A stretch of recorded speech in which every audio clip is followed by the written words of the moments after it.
Hi, I'm Rachel Carter and welcome to my studio. I'd like to introduce my new project, Standing in This Place.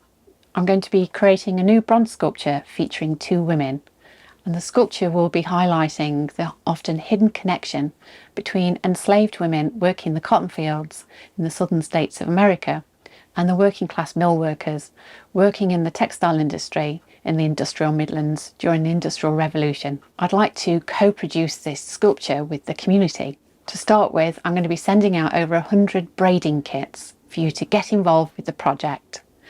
You'll receive your kit through the post. You'll learn to braid using a braiding wheel with all the materials provided. And all I ask is that you choose a sample of your weaving and return it to me using the self-addressed envelope. Your braiding will then become part of the sculpture that will be immortalised in bronze. So let me give you a bit of an introduction of what the kit will look like, what's going to be inside the kit, and more importantly, how you're going to use it. In your kit, you'll get a little bag full of lots of bits and pieces that are going to help you create your braids.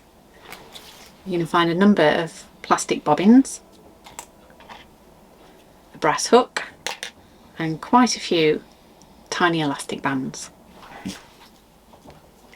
All the little bits you need to start braiding. This red is a really nice strong colour, so I've got the first 4 strands in that, and then I'm going to see which one I think.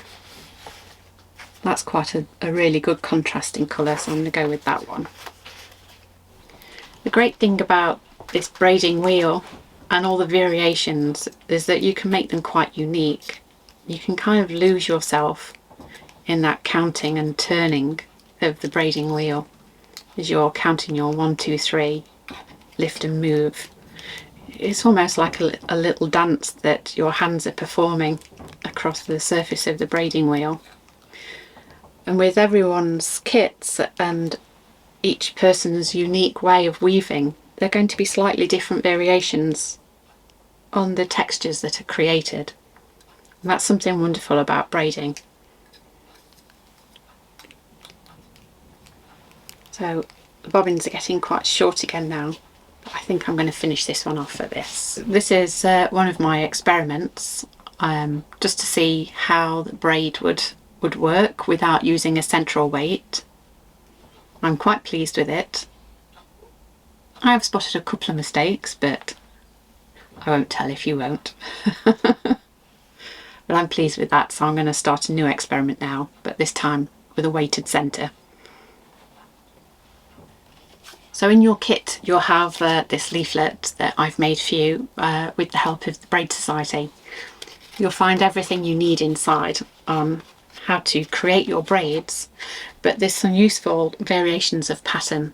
So the one I've just completed is a 1, 2, 3, 4 and a 5, 6, 7 in contrasting colours, and you can see that on my little tag that I've made a reference that I've used one colour for 1, 2, 3 and 4, and my second colour, a contrasting one, for 5, 6 and 7.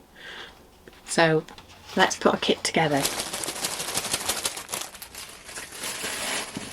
So in every box there's 30 cords and a full range of colours to help you create your braids. So the next thing is your braiding wheel, your little bag of bits and pieces, and of course your instructional leaflet.